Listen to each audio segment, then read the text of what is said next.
Hello, everyone, and welcome to another fully live episode of Hacking with Friends.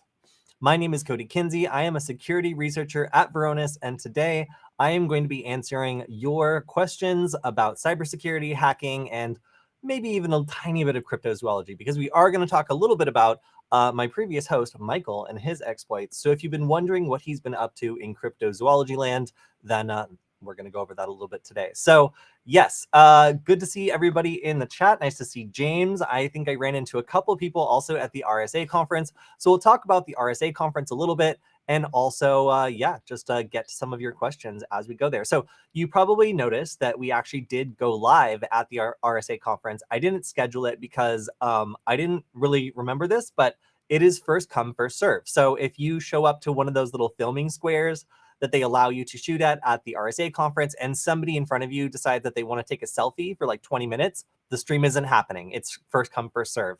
So Killian and I managed to grab a carpet square and do a little live stream at the conference itself, which was amazing because we managed to find one of the only quiet spaces. It was a lot. There was a lot going on. And I also went live on TikTok to just kind of give like an insider view and like kind of go behind the scenes and talk about what it's like to be a journalist or just press at a venue like this. So I've been going to the RSA conference for a super long time. I have been pressed there for for probably like 5 years. So this year I got a brand new badge called content creator, and I covered, you can't scan me unfortunately on this, but yeah, so now this year I had a content creator badge, and it was kind of interesting. I managed to get the badge a little bit more easily. I ran into a couple of my friends, such as cybercrime author Deb Radcliffe, who gave me a signed copy of one of her books. And it was cool because Deb used to be a reporter. I think she was with Sands. And it's been really cool to come back and see like all these people that I met in the RSA press room kind of going off and doing all sorts of cool stuff. So I had a lot of fun at RSA. Let's talk about some things. Oh yeah, and my shirt. So Varonis always comes out with some good shirts, and this year it was "You can't unbreach data," which frankly, I agree with that. That is a true statement. So yeah, that maybe not as good as the "Life's a Breach," which I found to be one of the better Varonis shirts, but still a very solid Varonis shirt this year. So if you didn't see the Varonis booth, it was super cool. They had like a claw machine that would like come down and like grab prizes and stuff, and like that was fun. It was interesting. And my game was crazy, and I attempted to do it and then found out very quickly that you really need a second person to set it up and break it down and whatever. Let me turn on my screen real quick and you can see. So this was my little game, the way I staged it, and the sheer amount of stuff that you need in order to do this. Okay, I can't make it too much bigger, but I guess I can. Open image, a new tab. It was just, trust me when I say it was a lot. There's just like a lot of cables going in a lot of places, and then this laptop, which I declared dead about a month ago, and then was revived by a local repair shop, was basically in charge of the whole thing and stopped charging. So while I did get the game set up and running, see, evidence, it is set up and running. It was kind of a nightmare. So I didn't do the game on this particular RSA conference. I really, really wanted to, but frankly, it was so stressful, I thought that I was going to die. So yes, also good to see, good to see you, Gerald. Yes, death by glitter. It inhaled a ton of glitter on my friend's birthday, and it ended up, becoming a lot less reliable. And that was the case during the conference. So let's talk about the conference. What did I achieve there, if not, to play this game? Well, one thing that I achieved. Oh wait, my screen's down here. Is I got some stickers from the NSA. Of course, I got Ghidra stickers. And what's funny is I live streamed the moment where I actually like got these stickers and everything. Oh, and I will show on my screen. I put this like TikTok filter on. So as I was like talking to like federal agents and NSA people and like some very friendly people from like Hackeroni, and of course Killian from our booth, it gave them all like adorable cat ears and made them all kawaii. So I hope you guys, anybody who caught the stream, enjoyed that. Because yeah, this was really fun, especially the FBI agents. But you can actually see the moment on the stream where I ended up like taking all of these from the NSA booth, and they were very nice about it, but they were like, hey, don't clear us out. So Ghidra stickers, of course, are really nice. We also, my most prized stickers that I got is the we've seen things. I think you can sort of see it there. It just looks like a horrified dog that's seen too many things. Very good stickers for prizes. So yeah, I have to shout out the NSA. They always have the best stickers. And then we also have this one, Stronger Together. And this one's like, a little bit more of a conversation starter. I put it on the outside of my luggage, so it looks like, if you break into my luggage, then you're making us weaker together. I guess, I don't know. It's either way. It just makes people not maybe mess with my luggage, or maybe mess with it more. Who knows? Um, did those cheap FBI people ever give you some stickers? No, they didn't. Not only did they not have stickers, they kind of just like lost interest in the conversation after a little bit. So shout out to the FBI guy that talked to me for a little bit and then decided to move on. But yeah, the NSA people, per always, were fun and engaging and very cool and had some great questions. So and great stickers. So got to shout out the federal agency that does the most for like getting the word out on people's laptops. At least like the stickers at the NSA were absolutely on point. I also saw like the critical infrastructure whatever security agency like CISA like out and about. Like we've seen a lot of them in the news, especially on Fridays, like doing patches or like releasing tools or other things. So it was kind of cool to see them. Their booth was actually bigger. I think it was like a little bit bigger than the NSA. I'd have to refer to my stream to be 100% sure. But yeah, it was cool to see them. I was impressed per always. But I have some recommendations. So since the NSA is so cool, and because they've been doing all this great branding, they've got the little like cat on it. Why not take it further? If you're gonna have like some cat stuff, why not just replace your entire crest with like a fat cat instead, and then make these for the National Security Agency as their insignia. So I used Bing to like reimagine what the seal of the NSA could be if they really embraced internet culture and just replaced the eagle with just a hugely fat cat. And I think I like it, honestly. It's probably some of my favorite creations this week. So if you agree, then let them know that we would like to see these stickers next year. The National Security Agency deserves to be represented by a huge fat cat with little eagle wings, and then a nice, little star for America. All right, so here's a question. Any good threat intelligence feeds that you follow? Yes. So I don't follow any RSS feeds in particular. A lot of my stuff I stick to like Twitter for the moment, and actually that's a habit I'm trying to break. I'm trying to like reach out to more sources because unfortunately like Twitter's become a little bit less reliable at like showing me the kind of content that I want to see when it comes to like OSINT and stuff like that. I really like Bellingcat, especially for just like keeping up with like OSINT techniques and investigations that are like kind of the bleeding edge for investigations. So if you're somebody who likes to do OSINT stuff, then Bellingcat has like a lot of really great content around OSINT. So I have to shout them out. Like recently, I've just like noticed how much they've been doing in terms of just community contributions. And yeah, so I would say like their content has been really great. Not exactly an RSS feed, but like on Twitter and all the other places they have their content, that's been pretty good. Stay tuned. I'll have more. I honestly need to look at more places recently. Let's see. Yes. So a la Simply Cyber. Jen Easterly, director of CISA, has rebranded what their public-private sector partnership and services. Yeah, it's kind of cool to see like how active this organization has been in terms of like doing outreach and doing presentations. Like I never, or maybe I just wasn't paying attention, but I hadn't really seen them like doing a lot of stuff at RSA before. Or maybe I just didn't know what they were the year before and I just kind of ignored them. But like at this RSA, I saw them with like a pretty big crowd doing a big presentation. Didn't see stickers, but it did seem to me as though they've kind of like grown up and like they've started like really like doing a lot more outreach, which is really cool. So if you don't know about CISA, then check them out because like, yeah, they definitely have an important mission and they seem to be incredibly active in that recently. So I'm going to keep going through stuff at RSA. Oh wait, sorry, that's something else. This is we had a new potential design for a logo last week that we churned out from Bing AI. I tried to tell it to make the cat's tail be like USB drives, but instead it decided that it should have 3 slender little USB feet and just make a little tick tick tick noise as it like runs around. So people seem to really like this, so I decided to make more. And I tried to get Bing to recreate it, but it kind of made it like a version where like if it was chasing you, this is what it would look like. And also I told it to make a little tap tap noise, and it kind of got it. This is also funny because there was a recent advancement in AI where there's a company that is now able to make text make sense. So if you enjoy the current inability for like image generators to create text, even text as simple as tap tap tap, That is probably coming to an end pretty soon because there have been some recent advancements where, yeah, you can actually generate good-looking text that is legible and doesn't look all squiggly like this. Yeah,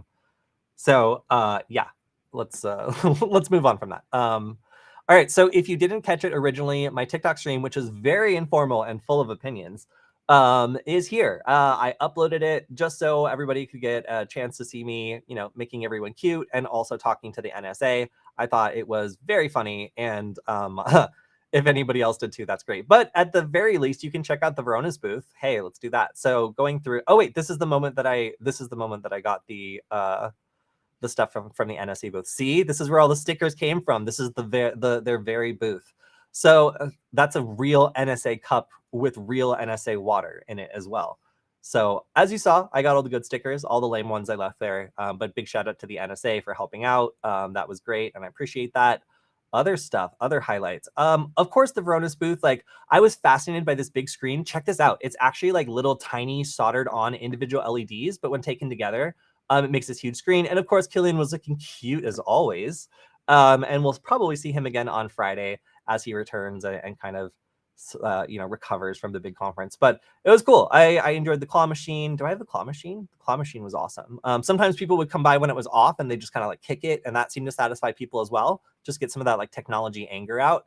But yeah, I had a great time. I went and bothered a bunch of people. I got some free stuff. Shouted out some cool people like Canary Tokens, who make makers of stickers that absolutely destroy my green screen all the time that I do this sort of thing. So yeah, it was a lot of fun. Definitely check out the stream if you want to see what it's like behind the scenes. I think at the very beginning, I also went to somewhere that you can't go if you're just a regular person. No, not the outside of the Moscone Center. Yes, inside the Moscone Center, but more specifically past the backpacks and into the press room. So the press room is special and reserved for, look at all these press, look at all those important people doing important work. So this is like a special area for press where we get food like twice a day and like we're able to work on things and do interviews and that sort of thing. It's pretty cool. I've been there for quite some time, like I said, like 5 years or so. So getting to show you guys a little bit what it looks like behind the scenes at RSA was fun this year. And if you want to check it out, the whole stream, which was 58 minutes, was put up there. And of course, we also did a shorter stream with Killian, just kind of like doing the normal Q&A. So that was a lot of fun. Hey Adam, good for you to make it to the stream as well. I've started trying to do this more precisely at 1 p.m. the way that we were initially supposed to, or at least the way we were initially scheduled to, just because it's good to stick to the schedule. And also, hello, Professor from France. It's good to talk to you. All right, so moving on through the RSA experience. Oh, sorry. Let's talk a little bit more about Bing. So if anybody has been using Bing, you might have noticed that like it originally was using like kind of a simple version of DALL-E, but it seems to have like leveled up both in terms of blocking things and then also being like one of the better free image generators out there. I decided to use it to turn the concept of the USB nugget instead of into like a cute kind of like cuddly like tap tap tap sort of thing. Oh wait, it's there we go. Instead of making a simple little illustration, what if it's able to make more photorealistic stuff? So I decided to try to make this into like effectively like an 80s monster movie, and it did a pretty good job. Like Bing gives you, I think, 100 free image generations per day, and the black and white ones I thought were like even a little bit like scarier. But as you can see, it made some serviceable like 80s monster movie style like villains out of a cat-shaped creature description. So this one seems to just be like kind of like a big dude, like just sitting behind a computer. I'm not totally sure what's going on with that one. But this one I thought was very funny. It looks like maybe like a pet that like a Klingon would have or something like that. But I told it that it should be eating a computer or consuming a computer, and this is really the best it did. What it kind of convinced me was that like these sort of 80s monsters were like mostly done up by like hair lighting, like lots of hair lighting to like make the hair really pop. But I am starting to see Bing get more serious with their image generation stuff. It's cool to see AI popping up everywhere. And as you can see, I've done a lot of stuff with Bing's image generator in the last couple of weeks as it's kind of leveled up, although it has started banning certain terms. So you'll notice like there is now kind of a crackdown happening on these services that were rolled out very, very quickly, and Bing is no exception. Also hello back from Brazil. There's a lot of cool hacker spaces and a lot of cool hacker culture that comes out of Brazil, and I hope I can visit someday. One question, have I heard of a cactus binary attack? No, I haven't. Explain it to me or link me in the chat. I would be interested in hearing, unless it's a joke, in which case I'll have to be leery. All right, so let's talk about Bard. So has anybody in the chat had the opportunity to work with Bard versus Chat GPT? I found it to be, let's say, fickle at best. It is perhaps not the most advanced AI, and we have it today to do a little bit of poking, and we can see, you know, what its limitations are. We can see, for example, the grandma escape. So if you haven't heard of the grandma escape, this is a very famous escape where in order to get an AI to do something, you get it to have a context that makes it acceptable. So there's a famous example of this where someone says that their grandma used to work in a napalm factory and used to, you know, explain all the steps of making napalm in order to make them fall asleep at night. And they want Bard to, you know, imitate the grandma so that they can fall asleep. And it works. It does a pretty good job of escaping. So yes, it looks like Bard has actually improved a little bit. And I got an email a couple days ago that said, hey, Bard has now been updated to be able to write code. So that's one of the coolest parts of being able to use ChatGPT 4, right? Like it's able to write code, it's able to do a pretty decent job of that sort of thing. So I'm curious if it's actually good at that or if there's still issues. So I kind of want to do an experiment and see what happens if I get it to write some code. So I'm going to pull up Moo Editor. I'm going to plug in a CircuitPython board, and I'm going to see if I can just like drag and drop the code that it gives me to do something relatively simple. So over here, we've got Bard. It's our creative and helpful collaborator. All right. So wasn't this thing originally designed to like sing a little song or something? Sing a little song about yourself, Bard. See if it's good. So again, like I managed to get access to this just a little bit ago. I haven't played with it too much. Oh, okay. It doesn't seem like it rhymes. Okay. All right. I don't like this. So let's go ahead and get to the code. Do you have any suggestions? Because what I'm going to start out with is I think I'm just going to have this thing take a very simple microcontroller and blink a light on and off. That seems to me like probably the simplest thing I could do in terms of having something that's, you know, like just basic. So I'm going to erase all the code on this board, and I'm going to ask Bard, write a script for a circuit, we'll just say in CircuitPython that blinks the onboard LED of a Wemos S2 Mini. That's the type of microcontroller this is. On and off once every second. All right, so let's see what this thing can do. Write a script in CircuitPython that blinks the onboard LED of the Wemos S2 Mini board on and off once every second. Now, this is a board that I have right next to me. It is supported by CircuitPython. I know that for a fact. So this thing doesn't really have much of an excuse not to work, I guess is what I'm saying. Let's give it a try and see what happens. So I happen to know the correct way that it should be addressing this, and board.led is in fact the correct thing to do. So that actually looks fine. So it's going to say, all right, it imports time and board modules. Time provides timing function, LED. All right, so it's going to select the variable that assigns it to the onboard LED. That looks correct. On the next line, creates an infinite loop. So this is like kind of specific to the board model in that I've seen versions of this that are wrong. So, okay, another thing that's cool about Bard is you can view other draft versions and see if there's one that's actually correct. So this one seems to be correct, but let's see what the other versions look like. Whoa, this one's totally different. This looks wrong. I mean, it might be right. I would have to look at the schematic to like determine whether or not it was addressing the correct pin here. But I mean, this kind of like looks wrong. Yeah. So let's go ahead and look at the third version. This looks pretty much identical to the first version, at least to me. Let me check. Yeah, this is the same. Okay, so 2 times out of 3, it came up with the same code. And then the third time it came up with something that to me looks like not correct. Now, this is just 2 different ways of going about the same problem. In this version, they've specified a particular pin that hopefully the LED is actually on. And in this one, we've simply addressed in a program that's already identified where it is that we want to turn the LED on and off. So let's go ahead and take a look. I'm going to go and I'm going to drop this into CircuitPython. I'm going to save it.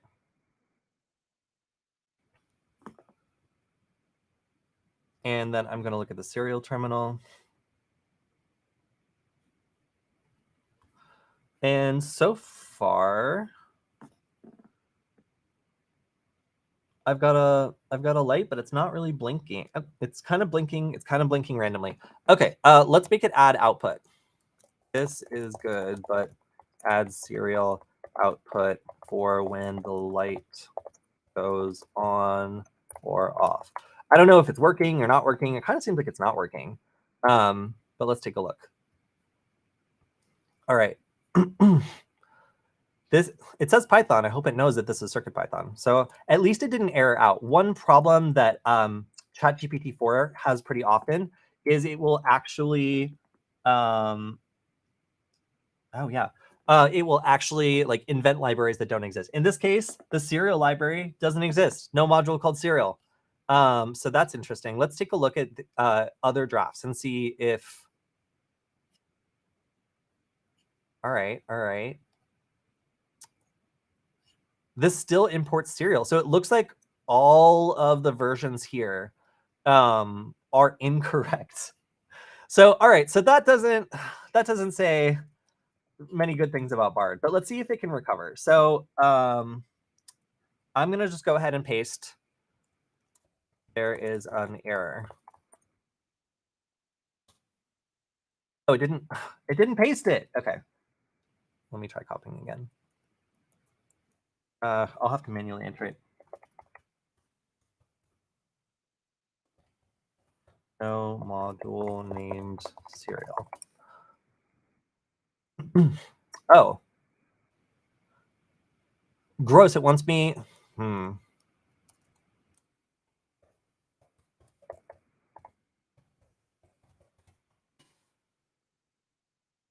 All right, so I'm like trying to give it parameters. I'm trying to say like you don't need to do that. Like, oh look, see, it's okay. So now it figured out you could just use print instead of calling serial. So that's kind of interesting to me because like it was just straight up wrong before. It was trying to call something that doesn't exist in CircuitPython, and it looks like it now is able to work. So now it says that pin has no. Now it says that pin has no attribute on. We're getting somewhere. Again, though, we're just trying to get an LED to blink on and off. That's not necessarily good that already we're having problems with this. So earlier I was thinking, hey, wouldn't this be cool to like maybe have like just a very basic thing pop up that connects to the internet and allows you to type some code in natural language and then like, sends it to Bard and then gets it back. I don't think that that's going to happen anytime soon. This is just wrong. So yeah, as of right now, I'm still getting an error. So with our little experiment with Bard, I can conclusively say that while it is able to correct itself and it is able to recover at least a little bit, or at the very least, like give you multiple variations. Like again, like I can go back and view other drafts, and there should be 2 other drafts here. Value property instead. Yeah, this looks wrong too. Yeah, all the answers here appear to be wrong. So that's interesting to me. So, all right, we've tested it live on the stream. It appears to me as though Bard is not useful for writing Python for microcontrollers, which is kind of sad, honestly. I was really kind of hoping that would work. So, yeah, I'm gonna stop trying it for now. But yes, as James definitely pointed out, demo fail was always kind of an inevitability, I feel like, when it came to Bard. So if you've tried Bard, if you figured out prompts to get it to do what you want a little bit better than this, please let me know, because frankly, I do not find it to be the most impressive large language model. There's other ones out there that are much better at programming. And when it comes to specific things like CircuitPython, it really just has no idea. So yeah, a little bit disappointing. But yeah, let me know if you've gotten better results with Bard, because I frankly have not. Yes, and also hello, welcome to the stream. If you have any questions, by the way, go ahead and shout them out because I'm here to answer them. And yeah, we also have a couple leftover ones from from the stream I did. So when I did the TikTok stream, I was pretty like, free with talking about my personal experiences with some of these brands. So I should just say that everything I said on the stream was, just my own personal opinion. But I will say there were some funny moments, and and I will go through them. Okay, so let's go through some of the questions that were on the stream. One of them is not so much a question, but a statement. Your company is right next to LastPass. Yes. We were right next to LastPass. So LastPass was in the news a lot because obviously they had a developer who ended up having like an entertainment software that was breached on their computer. It gave the attacker access to the entire production environment. They managed to export all the backups, all the secret keys, like all the stuff that you would want to make sure were not stolen. Ended up getting stolen, and that was really big news because obviously they are a service that provides security. So like when they are breached, that's a big deal. Yeah, and we were right next to them. I didn't really know what to say, especially because like I myself on the show have talked about the LastPass breach, how it happened, and the impact of it like so many times. It kind of felt like maybe I should just let them deal with it on their own terms. So yes, it was funny, and I did not say anything to them. I just tried to make it not any worse for them. All right. Oh, here's another question from the chat. Didn't make it to RSA this year. That's okay. It was fine. I'm thinking of attending Black Hat. Will you be attending? I'd like to personally thank you for all that I've learned from you. Hey, first of all, you're welcome. I remember back when I started doing tutorials at Nullbyte, and I really wanted to make YouTube videos, and I kept getting told no. I'm really glad that I did it anyway, because a lot of people have told me that it ended up being the easier way for them to learn, and I'm looking forward to creating more content soon. So check out the Retia channel, RETIA, where this is also streaming live. So if you're on that channel already, then hello. Where I'm going to be putting some more content. And as I've mentioned a couple times, I'm not going to be putting any more content on Nullbyte. They've been bought by like kind of like a weird company. Don't know how that's going to go. And then Hack5 is on hiatus, at least for now as well. So Redia is going to be where more of that content is. As for your question about Black Hat, yes, I am planning on attending Black Hat. I have some pretty ambitious plans for what I would like to do at Black Hat. I kind of want to do like a fun like badge game or something like that, but it's going to take some time and investment. So we'll see if I can get that to happen before that timeline comes up. So yeah, I would I would definitely want to say hello at Black Hat and hopefully have some like fun games that people can play while they're there. Thinking of kind of like a laser tag style game with badges that would be a lot of fun to do, and it should also be pretty cheap. So I'm gonna see if I can get somebody interested in producing that. Okay. So another thing, why do I hate SpyCloud? Hate is a really strong word. I might have actually said that on the stream. I didn't mean it. Or at least like I don't really hate any company in particular. I do think that when you're providing data to law enforcement, you really need to be snobby about like the quality of the data. And I think that maybe, I'm just a little bit more of a snob about like data quality than this particular company. The reason being, like, there's a lot of companies that will go out on the darknet and either buy or steal or however acquire data and then sell it back to like law enforcement and other people. And there might be no good valid reason for like law enforcement to have access to like breach data, but they can still use it in investigations. So for example, if your passwords were breached and are being traded on the dark web, then this is a company that would propose to like buy those passwords from cyber criminals and then sell them back to law enforcement so that they could do an investigation on you, pivoting off of things like your breached passwords and stuff like that. Not only do I kind of find that to be like kind of a sketchy way around needing like probable cause to investigate someone, it also just strikes me as like potentially inaccurate information that's sourced through a way that like is not even legal in most countries. We don't have those sorts of data privacy laws in the United States, so like they're free to do what they want. But it's just a reminder every time I see them that as an investigator and as somebody who trains investigators, I just have a little bit of beef, I guess, with like low quality data sources that are unverifiable being used in investigations that sometimes might not have like probable cause.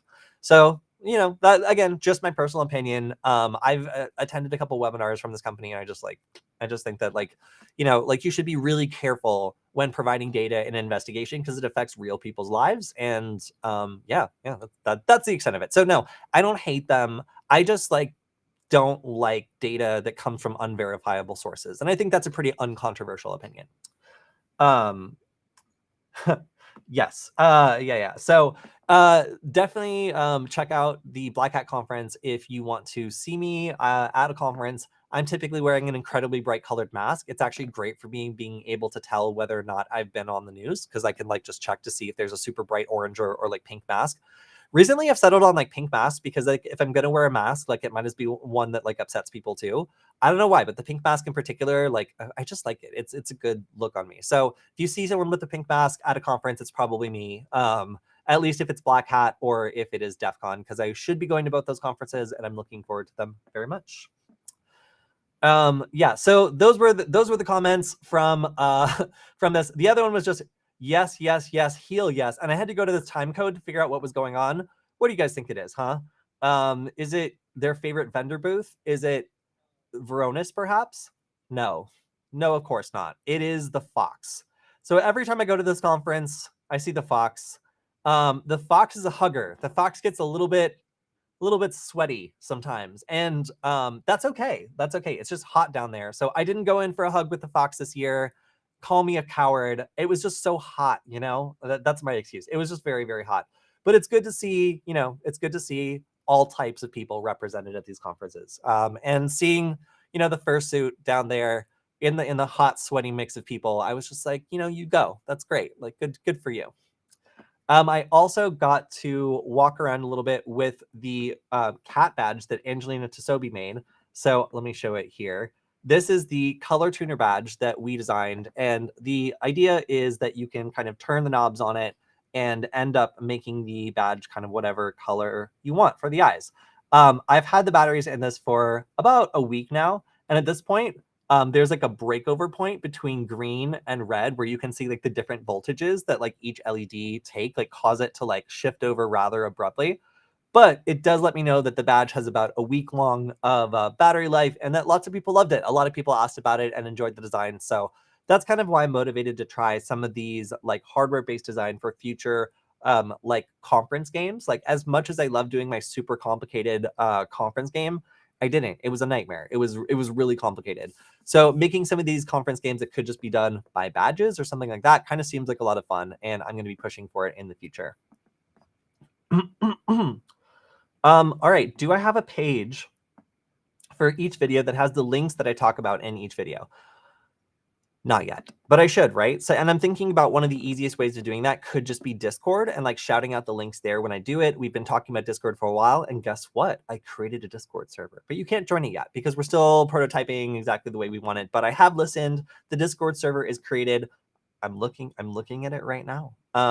So hopefully in the next week or two, I will open it up and we'll have a place where we can all discuss these things, share links, and otherwise kind of get together with the community. So I've been wanting to do this for a while. I just needed to like reach out to some people and make sure that I was making it in a way that's useful. Because like raise your hand if you've been a part of a Discord community that's like stagnated and ended up dying because it was poorly designed or poorly maintained. Yes. Most of the Discord communities that I've joined have unfortunately fallen into this category. So I spent a little bit of time looking at some of my favorite Discord communities and trying to learn from them. Like the Adafruit Discord community is really, really great. I like them a lot. They're great to get in touch with. They answer questions for beginners, and there's a good community there. So learning a little bit from successful Discord servers before jumping into making my own was kind of part of the process here. So look forward to that. And I should be able to, just try to make it a little bit easier for you guys to find the links that I'm talking about, because I try to add them to the description, but frankly, sometimes I forget. Hey, cool. And it looks like I will not be the only one at Black Hat.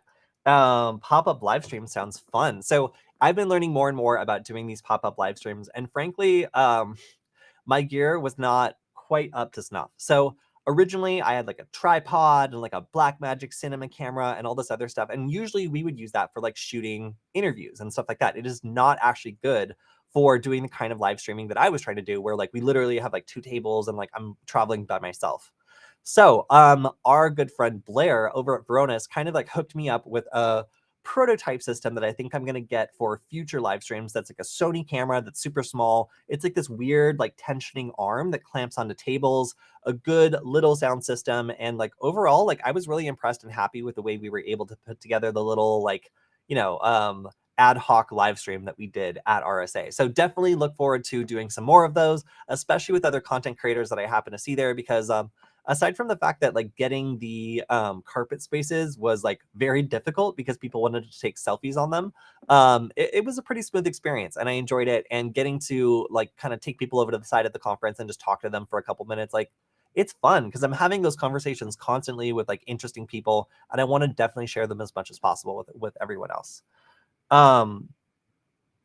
Okay, so this question is not weird at all. Is Metasploit garbage in real life non-CTF pen testing? No, Metasploit is not garbage. It just kind of requires some background information in order to use it effectively. So if you haven't used Metasploit before, it's like pretty systematic in the way that it allows you to like identify a target and then throw the kitchen sink at it. Or you can be more careful with scanning and kind of go like a low and slow approach and be able to like identify and then attack different systems. It's a great way of being able to kind of remember the way that you need to approach each attack and do it in like a methodical, like testing like way. I would say Metasploit is really good for pen testing and for other sorts of things where like you do need or want a framework, and you want to be able to knock out all the really easy stuff. So really like the community support of Metasploit, like how many great projects are added to it, like how quickly they're able to add like 0-day vulnerabilities so you can test for them. Like those are all benefits I would say from Metasploit. And I like Rapid7, like I think they're a good project. Like, so yeah, I would say that Metasploit is good and I like them. So no, they are not garbage. And that was not a weird question. You're gonna have to try harder. I've gotten a lot weirder questions on the stream, you guys. So feel free to to chime in with more. Yeah, and it's good to see. Yeah, it's good to see that some other people appreciated my Bing creations. Again, I've just been trying to see like what like weirder and weirder things Bing is capable of or like still hasn't locked down. So if you haven't tried it out, the Bing image creator has been one of my favorite pastimes. I was doing it on the plane the entire way back from RSA. So it was a lot of fun. Yes, and also Simply Cyber has some opinions about Metasploit. Yes. So if you're working with like teams and stuff, then there's other stuff. I know that Cobalt Strike is also very popular amongst both like legitimate red teamers and then like crypto gangs or whatever. So that is definitely an option out there if you are looking for more advanced things. But yeah, I hear about those most of the time in the news. Although I hear more about like Cobalt Strike than I hear about Meterpreter lately. And that's kind of an interesting shift because I used to hear about Meterpreter, I feel like a lot more just being used for like rogue stuff and like, like getting like detected inside someone's network or something like that. What about BYOB? I don't know if that's a specific tool or you're just talking about like living off the land style stuff. Frankly, like, okay, so if I was to assume you meant like living off the land style stuff, that means just like when you break into a computer using the existing things like PowerShell or other stuff that will be available to the user to be able to attack without having to pull down like sketchy binaries or stuff. Basically like using the onboard tool administration tools of a computer in a malicious fashion. And that's always the best way to do it. Like a lot of the time, like the people who really know like Mac OS, like on a deep level, are the most dangerous when they break into a Mac OS system because they don't need to pull down anything else in order to attack it. If I'm misinterpreting your question, please feel free to chime in. But if you're able to bring your own stuff, if you're able to like bring your own, oh, see you later, Simply Cyber. If you are able to bring, just like your own tools that don't set off alarms, that's great. But a lot of the time, like if you can like work just within the system and do that, like that's going to be better than anything else you could bring. It's really just the regularity and the fact that you can attack so many different types of targets that make like Metasploit and that sort of thing like so useful. It gives beginners and people who do this all day like a framework to work within that's very methodical, works the same pretty much all the time, and like really does go through most of the things you would want to tick off in an engagement, which I think is cool. Yeah, so Black Hills has a lot of really excellent stuff. Some of my writers from Nullbyte actually went to Black Hills after Nullbyte kind of like shut down their operations. So I definitely vouch for them, and they have apparently some interesting stuff on living off the land, which is still, in my opinion, one of the coolest things that you can learn about cybersecurity.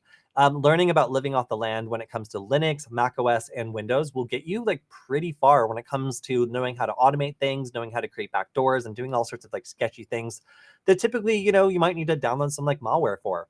But that's an opportunity to get caught. And all the really good people I know, like know enough about the internal scheduling and other administrative features of these operating systems to do things that way instead of relying on bringing their own malware and potentially getting caught. Because, Meterpreter gets you caught. Cobalt Strike beacons can get you caught depending on how you deploy them. So, yes. And of course, like shout out to Simply Cyber. Make sure to check out his stream. He also does a great new stream, and he's encouraged me to do more of these live streams. In fact, he's directly responsible for me deciding to do that Kawhi TikTok stream on RSA behind the scenes. So thank you very much to him. All right, so we're kind of coming up on our time. If anyone has any more questions, feel free to shout out in the chat. But we're going to be going over the news on Friday, and there is a lot of news to go over. So some of the stuff I've been looking at has been related to like some online privacy bills. Oh, and I forgot to mention Michael. So, all right, I said at the very beginning that we'd touch up on how Michael's been doing. So Michael has his first certification, the Microsoft Certified Security Compliance and Identity Fundamentals. Got any questions about any of those words? You can now refer them to Michael. So one of the big things is people often ask us like what sorts of certifications you need or like what sorts of certifications we have. And up until now, the answer has been I don't have any certifications, and neither did Michael. But he went ahead and got this recently in preparation for his new job, where I think it's something like he's like a virtual CISO or something like that. I don't know what. I need to get more information. But congratulations to Michael. Shout out to him for getting his security compliance and identity fundamentals his very first degree. He's a little degree baby, and now he's taken his first step. So if anybody else knows like interesting certifications worth checking out, I want to cover more of them because frankly, it's one of the things we haven't really covered that often, but it is really cool. All right, so another thing that came out this week is the S3 Mini. So I have a lot of experience working with microcontrollers, and there's a lot of cool ones that have come out. There's the D1 Mini. The D1 Mini is very famous amongst like hackers. It is something that is cheap. It's easy to use. It costs like maybe like $2 or so when you get them on AliExpress. And there's been multiple iterations. This is the most recent one. It has a little I2C port here. It's a nice little microcontroller.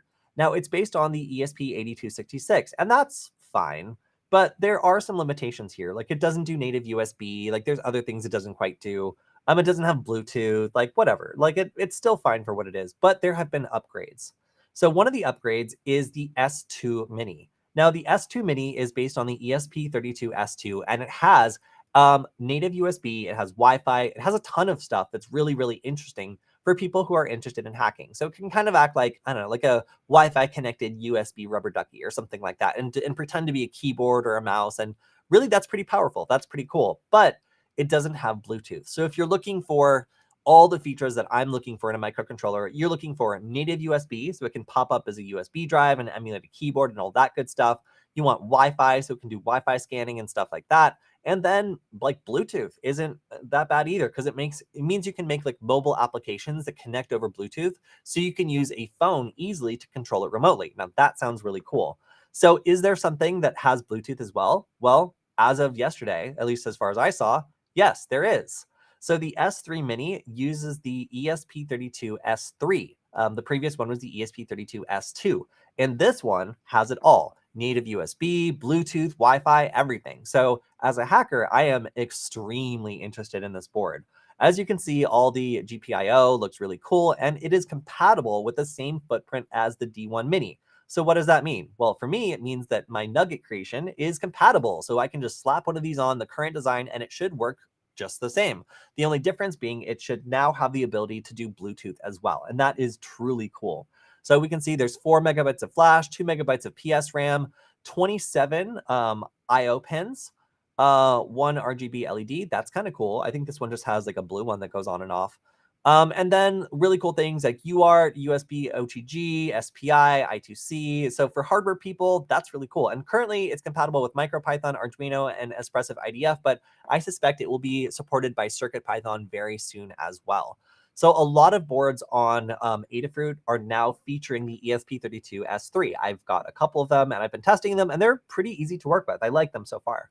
So this potential upgrade has me really excited. I bought a bunch of them and I think they're going to be here on like the 15th or something like that. So relatively soon, I'm going to be testing out these new boards. And again, I'm really excited about that.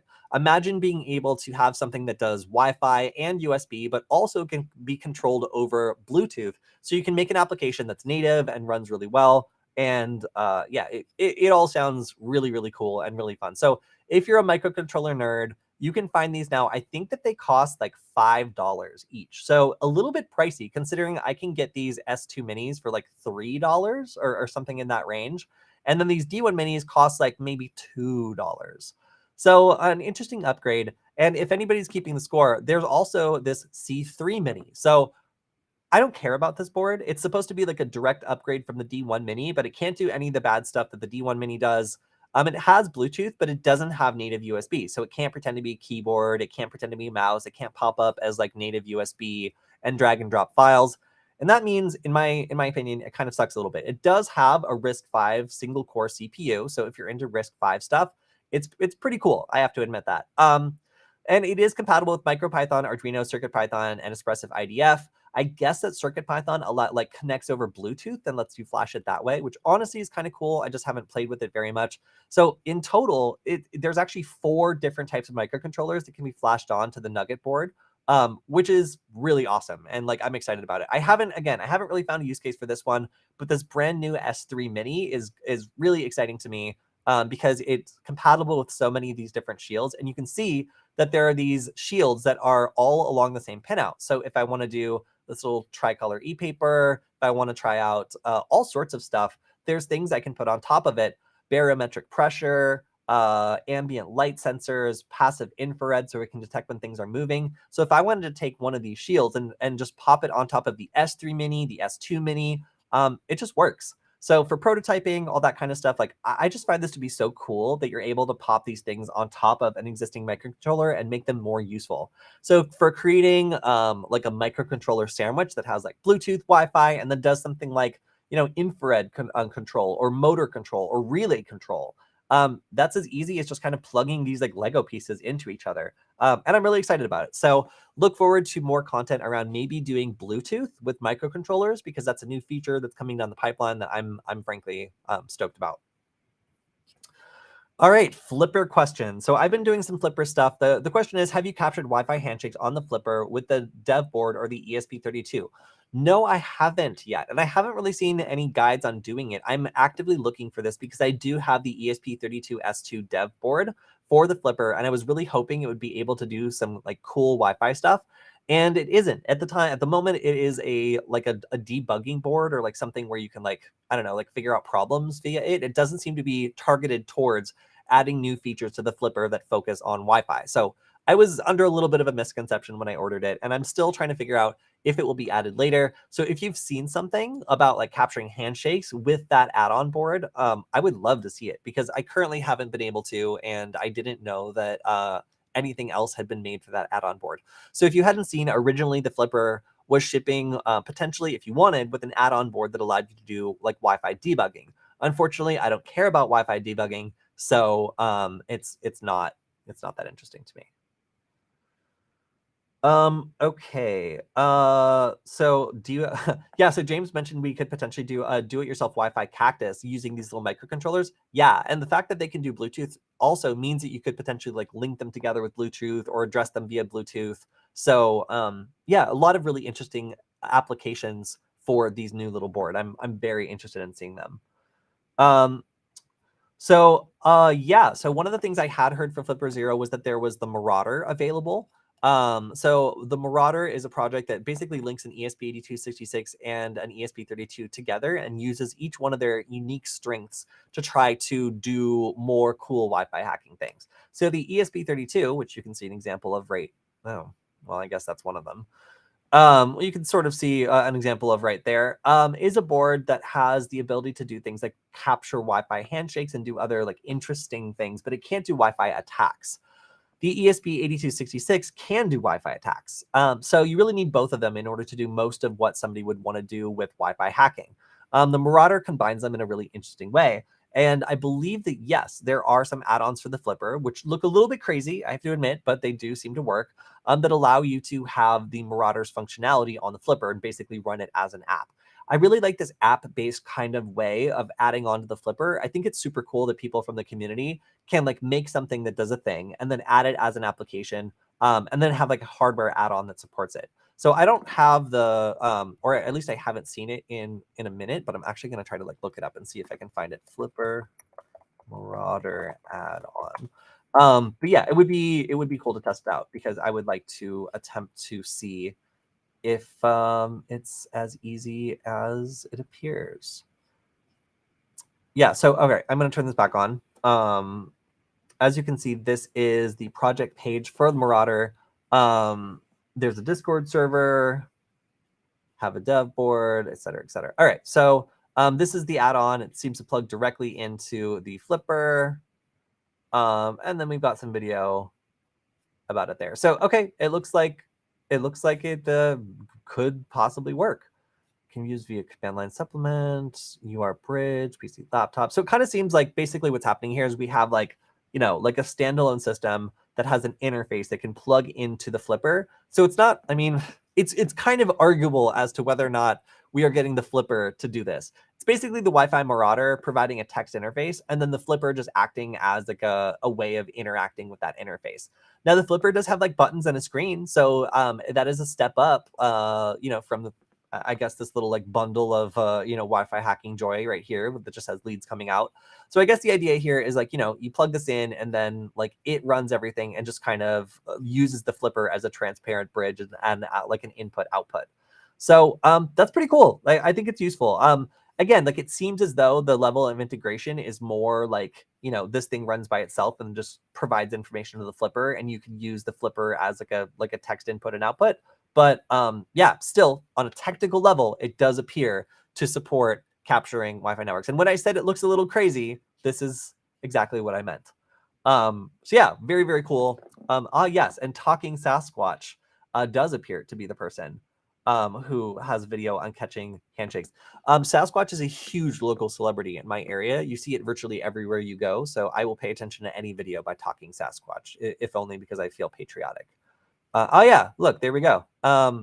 So I'm going to take a look at this, and maybe I can cover this next week because I do have the Wi-Fi like dev board, but I don't have the Marauder. So I'm interested. We'll take a look and see. I don't think I have a time to do like this one. Like this looks, as I said, a little crazy, and like I could get something wrong.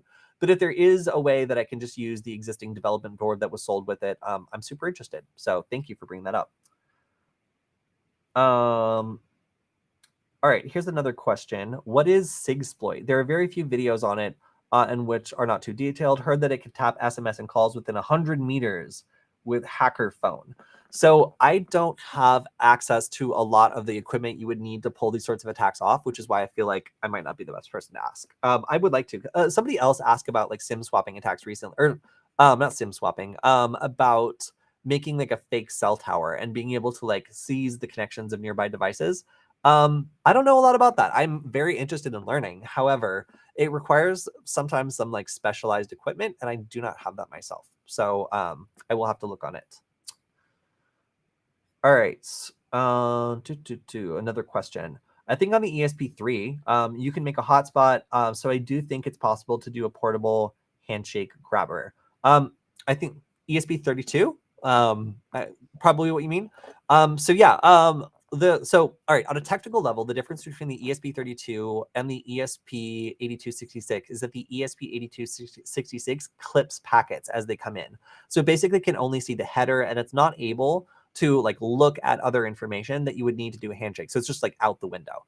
The ESP32S2 in theory can look at the entirety of packets, and that allows you to do things like potentially grabbing a handshake. I wouldn't want to try cracking it on an ESP32S2, but it does seem to me like you should be able to do that.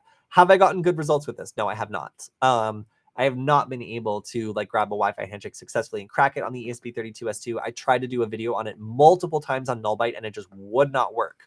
So be cautious if you are expecting this to work.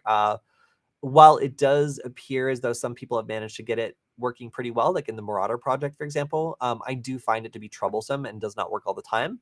Then again, I need to look into it a little bit more because microcontrollers are definitely my thing. So I should have a better answer on this. All right, another question about microcontrollers.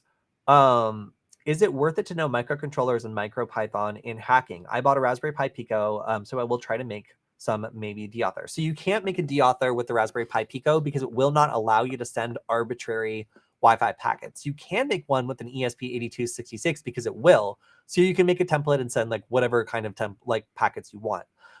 With the Raspberry Pi Pico, especially if it's the Pico W, which has Wi-Fi, one of the things you can do is make an evil keyboard. And I know that I think Dave was making a Pico Ducky that allows you to use the Raspberry Pi Pico like right off the shelf, like as a USB rubber ducky effectively, which I think is super, super cool. I also know that CircuitPython has a like a rubber or like a ducky script style library that you can just like import and use for HID attacks. So that's really cool that the CircuitPython family has like a lot of resources already out there for using something like a Raspberry Pi Pico and turning it into like a cool security tool. So yeah, you could like make like something that changes tabs whenever it like detects like a Wi-Fi device coming up close to you, or like all sorts of other sneaky and cool things.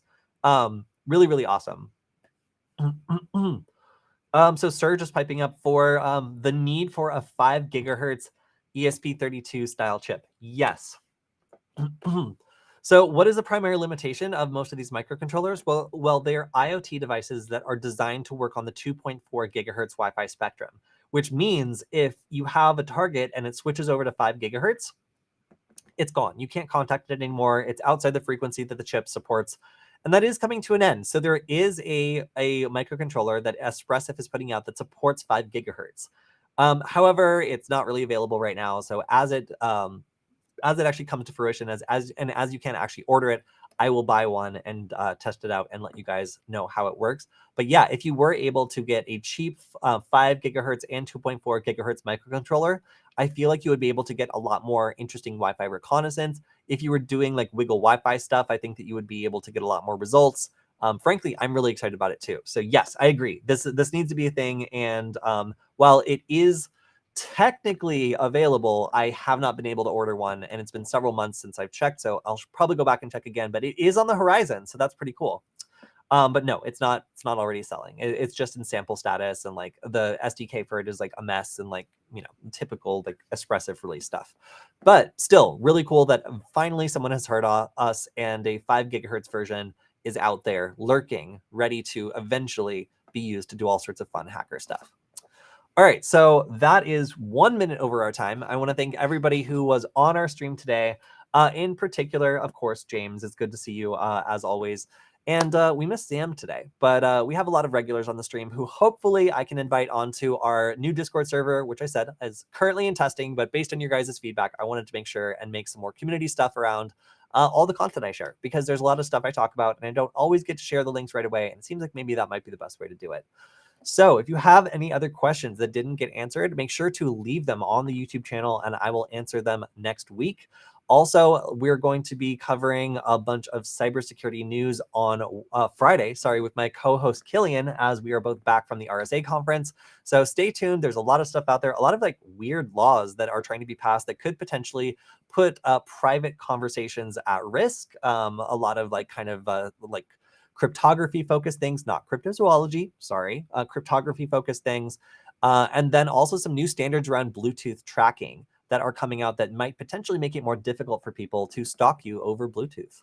All this is going to be really interesting. So we'll see you on Friday. And of course, this week, got to give a big shout out to Veronis, who not only gave me this sick hat and excellent shirt, but also is the sponsor of the stream. This week, they are going to be doing the State of Cybercrime, and it's going to be a really good one. So make sure to head on over to the Veronis.com website and channel to check out the State of Cybercrime this week, because I believe it's happening on May 5th. So we've still got 2 days until it happens. Yeah, and it's going to be a really, really great recap of all the cybersecurity news this month, and kind of what Varonis, as somebody who, has their ear to the ground, does a lot of incident response, is seeing in terms of cybersecurity threat trends. All right. Thank you, everyone, again, and we will see you next week. Bye, everyone.